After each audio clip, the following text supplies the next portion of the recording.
여러분, 그리스도인의 사랑이라고 하는 주제로 제가 지금 5번째 메시지를 전하고, 오늘 우리는 오전 예배 2부 3부까지 마치면 수양의 장소로 가까우니까요, 파주 제자 수양관이라고 여러분 그 네이버에 쳐보시면 아주 지도가 바로 뜹니다. 가서 함께 은혜를 또 체험하면서 나눌 건데요, 저는 그렇게 생각합니다. 신앙의 믿음도 믿음이 잘하는 믿음이 있고, 그러니까 믿음 생활을 잘하는 분이 있고, 믿음 생활을 정말 세월은 흘러가는데 늘 쳇바퀴식으로 제자리에 돌아가는 사람들이 있습니다. 좀 전에 저는 우리 성도님들이 이게 믿음과 신앙이 너무 행복했으면 좋겠다라고 하는 부분을 가지고 시리즈로 1부, 2부, 3, 4 오늘 5번째 시간을 맞이하게 됐는데, 공부 잘하는 애들과 공부 못하는 아이의 차이점은 집중력이라고 말씀드렸습니다. 물론 지식의 차이가 있긴 하겠지만 그래도 집중력의 차이입니다. 저는 우리 큰애가 한동안 좋아했다가 지금은 정치적인 법원 앞에서 실망해서 아니야 이렇게 하긴 하지만, 저는 개인적으로 안철수 씨를 좋아합니다. 그 당을 좋아하는 것도 아니고, 그 양반의 정치 색깔을 좋아하는 것이 아니고, 그 사람의 집중력을 좋아합니다.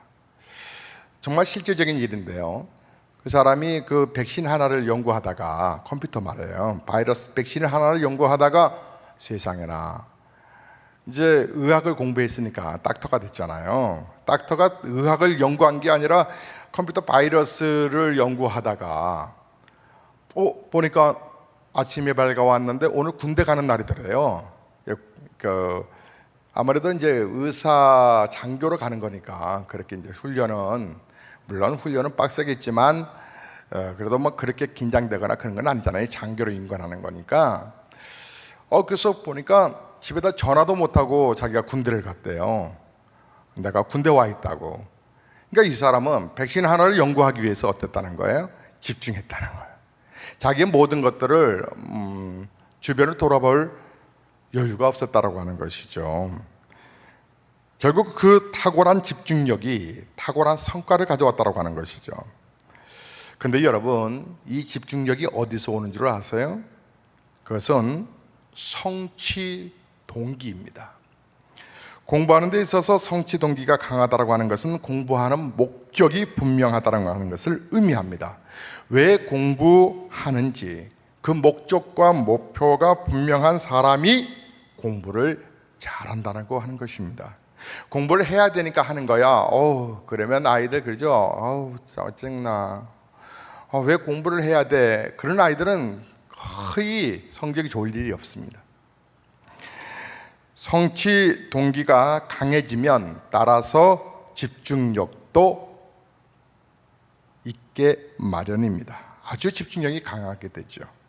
그러나 성취 동기가 약하게 되면 집중력도 떨어지게 됩니다. 여러분, 공부 잘하는 것보다 중요한 것인데, 그것은 여러분, 저는 잘 사는 거라고 생각합니다. 잘 사는 거. 제가 이야기하는 잘 산다라고 하는 말은 돈 많은 부자로 산다는 그런 말과 다른 것입니다. 돈 많은 부자로 사는 것도 좋겠지만, 한 번 왔다 가는 인생, 정말로 사람답게 살다 가는 것은 그것과 비교할 수 없을 만큼 중요하다고 저는 생각합니다. 우리는 정말 잘 사는 것에 대한 욕심을 가져야만 합니다. 그런데 우리들은 부자로 사는 것에는 욕심을 가지고 있으면서도 정작 중요한, 정말로 부자가 되는 것은 소망하지만 잘 사는 것에 대해서는 별로 욕심이 없습니다. 행복은 부자로 사는 데 있는 것이 아니라 정말 잘 사는 데 있지 않습니까? 사랑하는 여러분, 잘 사는 것에 대한 욕심을 가져야 되는데요, 오늘 메시지에 집중 한번 해보시겠습니까? 잘 사는 사람이 되려면 무엇보다도 왜 잘 살아야 하는지에 대한 삶의 목적에 대한 생각이 분명해야 합니다. 삶의 목적에 따라서 우리 삶의 자세와 모습이 달라지게 되기 때문입니다. 잘 사는 사람이 되려고 할 때 가장 중요한 것은 삶의 목적을 분명히 하고 그 목적대로 살아가는 것입니다. 저는 지난 주간에 우리 청년들하고 함께 잠깐 대화를 나누다가 청년들에게 이런 말을 해줬습니다. 너희가 세상에서 잘 돼야 될 이유가 있다. 너희가 좋은 직장에 들어갈 이유가 있고, 너희들이 세상에서 잘 사는 사람이 되어야 된다. 그 이유는 단 하나, 너희들이 잘 먹고 잘 살게 하기 위함이 아니라 너희들이 수장이 되어 이 땅을 그리스도의 나라로 바뀌어야 하기 때문에 그렇다. 밑에서 아무리 밑에서 깨끗한 물을 만들려고 해도 위에서 자꾸 떨어지는 것이 지저분하면 그거는 물이 막지. 그래서 윗대가리부터 바꿔야 된다 하지 않느냐. 그래서 우리는 직장을 갖고 우리가 역동적으로 신앙생활을 하려고 하는 이유가 바로 그거다라고 하는 것을 함께 얘기를 나눴습니다. 여러분, 잘 산다라고 할 때 소유가치, 내가 갖고 있는 소유가치가 높이는 것이 아니라 존재가치를 높이며 살아가는 것이 잘 사는 것입니다. 소유가치가 높은 사람은 잘 사는 사람이 아니고요, 그냥 소유가치가 많은 사람은 그냥 부자입니다. 그냥 부자일 뿐이에요. 존재가치가 높은 사람이 잘 사는 사람이에요. 내가 왜 존재하는지 이유를 아는 게 잘 사는 사람이란 말이에요. 존재 가치는 존재 목적에서부터 오는 거 아닐까요? 목적대로 존재할 때 그 존재는 비로소 가치 있는 존재가 되는 것입니다. 다시 말하면 잘 사는 사람이 되는 것입니다. 여기에 여러분 저에게 안경이 있습니다. 이 안경을 쓴 이유는 시력이 나빠서 글이 잘 보이지 않기 때문에 그렇습니다. 사물이 잘 보이지 않아서요. 그래서 저에게는 이 안경은 특별한 존재 목적을 가지고 저에게 주어진 겁니다. 정말 이 안경이 없어서 이렇게 잘 때 이렇게 벗고 자잖아요. 그런데 안경을 못 찾을 때가 있습니다. 분명히 놨던 자리에서 안경이 없으면 막 더듬어요. 근데 그 안경을 못 찾아요. 왜요? 눈알을 뺐기 때문에, 안경을 벗었기 때문에 안경을 못 찾아요. 그렇게 좀 눈이 안 좋은 편인데 결국 찾다가 못 찾으면 아내를 부릅니다. 안경 좀 찾아달라고. 그러면 옆에 보니까 옆에 있어요. 근데 이게 그 옆에 그 이불하고 같은 색깔의 부분이 이렇게 감춰져 있어서 그게 안 보였던 것입니다. 만약에 말이죠, 이 안경이 제 기능을 하지 못한다.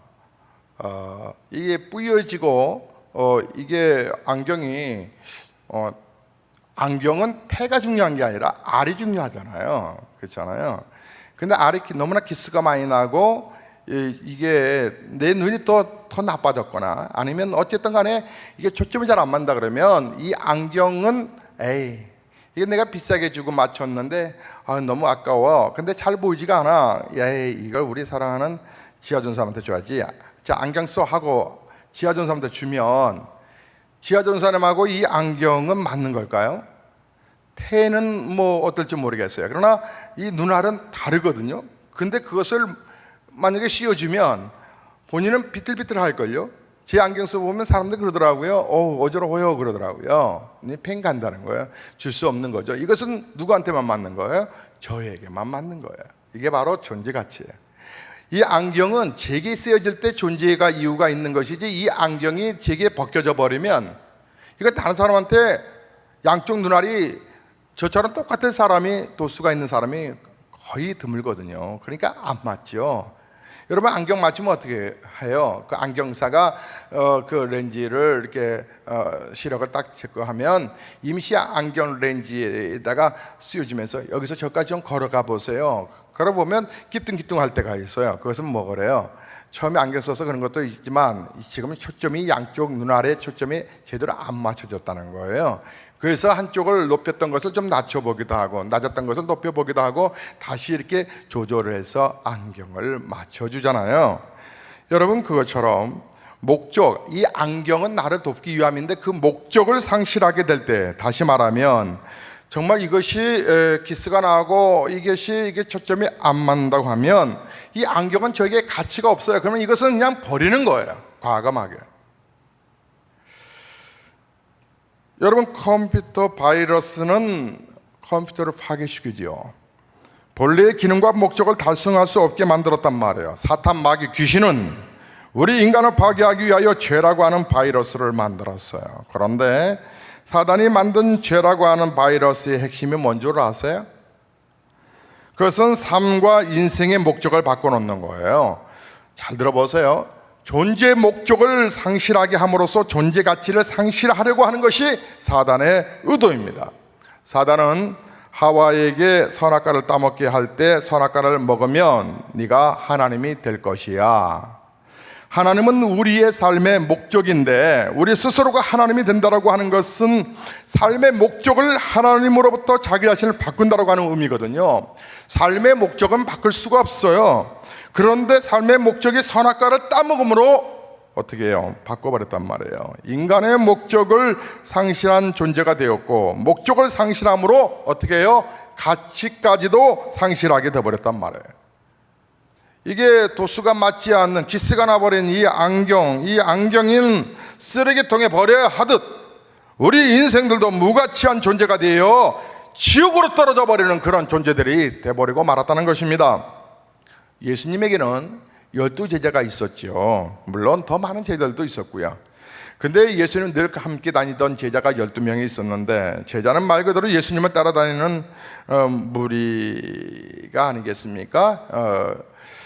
말 그대로 정말 제자였었어요. 그런데도 불구하고 제자들마저 엄밀하게 말하면 제자들은 사실 아니죠. 왜냐하면 예수님의 십자가를 앞두고 무척이나 외롭게 고통스럽게 기도하고 계시는데 감난산 겟세마네 동산에서 올라가서 함께 기도하고 계시는데 제자들과 함께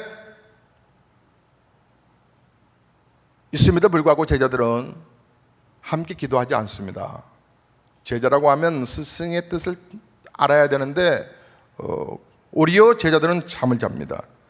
그러니까 예수님께서 지금 십자가를 지시기 전에 너무 외로우신 거예요. 그래서 제자들에게 내 마음이 고민되어 죽게 되었으니 나와 함께 깨어있자라고 부탁을 하셨지요. 그러나 저들은 한 시간도 예수님을 위하여 깨어있지 못했습니다. 예수님을 위하여 깨어있지 못한 까닭이 무엇일까요? 그것은 예수님의 고민이 자신의 고민이 되지 못했기 때문인 거예요. 예수님의 생각이 내 생각이 아니기 때문에 그런 거예요. 그것은 예수님의 고민과 자신의 고민이 달랐기 때문에, 그것은 예수님의 삶의 목적과 자신의 삶의 목적이 달랐기 때문에, 그것은 자신의 삶의 목적이 하나님이 아니라 자기 자신이었기 때문에, 예수님이 십자가에 달리실 때까지도 엄밀하게 이야기하면 예수님의 제자들은 진정한 의미의 제자였다라고 그래서 말할 수는 없고 부끄럽지요.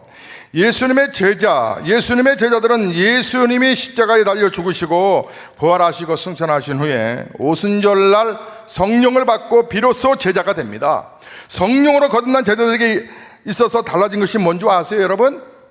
그것은 제자들의 삶의 목적이 달라졌다는 거예요. 삶의 목적이 분명해졌다고 하는 것입니다. 성령 받고 거듭난 제자들은 더 이상 자신을 위하여 살지 않았어요. 누가 더 높으냐, 누가 더 대단하냐, 누가 더 내가 가치가 더 있느냐라고 하는 것을 경쟁하지 않았습니다. 그들은요, 그때부터 생각과 의식이 바뀌어졌어요. 주를 위하여 살겠다라고 하는 거예요. 복음을 위하여 살았습니다. 아니, 주를 위하여, 복음을 위하여 산 것이 아니라 주의 복음을 위하여 죽었습니다. 참으로 역설적이지요. 저들은 죽음으로 살았습니다. 죽음으로 비로소 잘 사는 사람들이 되었습니다. 죽었다는 것은 목적을 바꿨다라고 하는 것을 의미합니다. 선악과를 따먹음으로 자신의 삶의 주인이었던 것을 끊어버렸다라고 하는 것을 의미합니다. 그리고 진정한 삶의 목적을 되찾았다라고 하는 것을 의미합니다. 우리 교회는 이 땅에 교회를 세우신 하나님의 뜻에 집중하는 교회입니다. 교회가 교회의 목적이 되지 않으려면 존재 가치가 없는 거죠. 교회가 교회의 목적이 되지 않으려고 정말 교회의 거룩한 하나님의 뜻을 정말 이루기 위하여서 부족하지만 발부둥 치는 교회가 우리 교회입니다. 하나님의 뜻과 목적을 이루기 위하여 교회를 방향성을 존재 하나님의 영광을 위해서 이어져야 된다. 그래서 목자는 양을 위하여 생명을 바를 수 있어야 된다. 성도들이 이 악한 사탄, 마귀, 귀신에게 끌려가지 아니하도록 계속 영적으로 깨어있도록 기도해야 된다고 하는 것을 목사는 가르쳐야 합니다. 하나님은 나의 전부이십니다. 우리 가정의 리더이십니다. 여러분은 아무리 똑똑하고 아무리 능력이 있어도 하나님이 그 생명 훅 불어버리시면 끝나는 게 인생이거든요. 우리 교회가 하나님 앞에 오십시오. 그래서 여러분이 귀찮아 하는 줄 알면서도, 여러분 귀찮아 하는 것을 아는 목사가 그것을 개의치 않냐고 여러분을 계속 그렇게 끌어당기고 기도하게끔 만들려고 하는 이유가 뭔지 아세요? 나중에 응답을 받아보세요. 어쩔 줄 모를 거예요. 좋을 거예요. 그래서 목사가 커피를 내리고요, 한 달에 여러분 커피 재료비만 하더라도 얼마큼 들어가는지 모르시죠? 이렇게 후덥할 때 시원한 더치커피 한잔하면 그 향과 함께 머리가 개운함이 있는데, 왜 목사는 또 뜨거운 날에 커피를 볶을까요? 여러분에게 하나님의 사랑을 정말 전해주고 싶어요. 정말 하나님 살아계시거든요. 이것이 바로 교회 존재 이유고 여러분의 삶의 목적이고, 여러분 우리 교회가 요즘 집중하고 있는 하나님의 뜻은 이 땅에 가난하고 정말 소외되고 어려운 이웃들 도와주는 것도 중요하지만 그보다도 더 그 하나님의 뜻이 우리 교회의 목적이 되었기 때문에 우리는 그것을 보이지 않는, 저는 하나님의 영광이라고 생각하는데, 우리 성도 한 사람 한 사람이 성숙한 크리스찬이 되기를 소망하는 것이에요. 여러분, 위기가 닥칠 때 다 힘들잖아요. 그런데 정말 힘든 것은 위기가 아니고요, 위기가 닥쳤을 때 누구에게도 힘들다고 이야기할 수 없는 것이 힘들더라고요. 저는 많은 성도들이 있지만 그 얘기를 나눈 사람은 제게는 많지 않아요. 왜냐하면 목사가 힘들다고 하면 성도가 시험 될 수 있는 확률이 더 높기 때문에 그래. 속을 못해요. 말을 못해요. 그런데 우리 교회 안에 정말 중직자들이 계세요. 말은 하지 않아도 나만 느낌으로 알아요. 그래서 아마 교회가 여기까지 왔겠죠. 걱정해주고 함께 문제 해결을 위해서 또 발벗고 나설 성도들도 아마 얘기하면 있을 수도 있겠지만 마음으로 함께 나누는 거죠. 하나님의 은혜로 위기를 나름대로 빨리 발견하고 대처하고 아슬아슬하게 우리가 또 본질을 향해서 달려갈 수 있는 거. 예수님은 죄로 말미암아 죽게 된 우리를 구원하시기 위해 하셔서 오늘 본문의 말씀에 보니까 십자가에서 죽으셨다는 거예요. 그게 너무 힘들고 어려우셔서 자신을 사랑한다고 믿으신 제자들에게 그동안은 내가 너희들을 위하여 기도했지만 이번만큼은 너희는 나를 위하여 기도 좀 해다오 부탁하셨어요. 사랑하는 성도 여러분, 우리는 존재 이유가 하나님을 기쁘시게 하는 삶이에요. 여러분의 삶에 윤택하기 위해서 하나님을 끌어당기지 마세요. 하나님의 영광을 위해서 우리가 직장 생활하는 거고요, 하나님의 영광을 위해서 자식들 잘 키우는 거고요. 여러분 교회도 여러분 살짝 발 담그시면 안 돼요. 팍 담그는 거예요. 여러분 하나님께서 여러분 이곳에 계시라고 원근각지에서 불러 모은 거예요. 우리 성도 가운데 삼천포에서 오신 분도 계시더라고요. 삼천포에서 불러 모으신 거예요. 부산에서, 목포에서, 저 광주에서, 저 대구에서, 저 충청도, 서천에서, 이곳저곳에서, 서울에서, 경기도에서 여러분을 불러 모으신 거예요. 좋은 교회 만들어 보라고요. 그리고 그리스도의 사랑으로 여러분이 인생의 방관자 되지 마시고 여러분이 역동적으로 믿음 생활 해보시라고요. 이제 말씀을 맺습니다. 집중력을 가지세요. 그리스도께 여러분 좀 더 집중해 보세요. 그분께 더 기도해 보세요. 우리 어렸을 때에 저는 그 참 신기했어요. 그래서 수업이 끝났는데도 저는 계속 거기에 집중하고 있었어요. 그러다가 선생님한테 야, 네 빨리 다음 준비하지 하는데 그제서야 자리에 일어났어요. 뭐냐면 다 마당에 나가서, 그러니까 운동장이죠. 셀로판 종이인가요? 뭐 그 종이를 줬는데 그 종이에 또 얇은 이게 돋보기로 그것을 이렇게 태우는 거예요. 그러니까 불을 나게 하는 거예요. 해보셨죠? 돋보기 같은 거 이렇게 막 햇빛을 이렇게 딱. 근데 햇빛이 이렇게 막 반사되면 안 돼요. 그냥 집중시켜야 돼요. 빛 하나도 조그맣게. 거기서부터 뭐가 시작됐어요? 레이저가 시작된 거예요. 거기서부터. 저는 근데 그게 너무 신기하더라고요. 집중력 아니겠어요? 여러분, 예수님의 은혜를 집중하세요. 내일 예배당은 그냥 열어놓을 거예요. 예배 인도는 없을 거예요. 왜냐하면 교역자와 모든 스태프들이 다 수양의 장소로 가기 때문에 여러분 오셔서 하나님 앞에 간절히 기도하는 거예요. 저는 우리 성도님들이 너무 얌전해요. 우리 교회 특징은. 그래서 서로를 배려해. 그러실 필요 없어요. 내 신앙 내가 지켜가는 거니까 큰 목소리로도 때로는 기도하세요. 그리고 저는 교회, 초대교회, 그러니까 성전이 세워질 때 처음 있었던 그 교회 말이에요. 성경에. 그때 성도들은요 막 물건을 서로 나눠줬어요. 내가 조금 넉넉하면 나눠줬고요, 함께 베풀었고요, 여러분이 수양회를 못 가시더라도 함께 마음 함께 나누시고요, 후원도 하시고요, 이렇게 축복도 하시고요. 그리고 우리 성도 가운데서 정말 돈 만 원이 소중한 가정들이 있어요. 제가 우리 각 셀 리더들에게 부탁을 했어요. 그분들 자존심 상하지 않도록 그냥 처리하라고 그랬어요. 그냥 그분들 힘들지 않게 하라고. 애들 뭐 이렇게. 그래서 그것이 정말 없는 집은 돈 만 원도 크거든요. 그거 힘들게 하지 마라. 사랑하는 성도 여러분, 그리스도인들이 뭐예요? 하나님을 믿는 사람들이에요.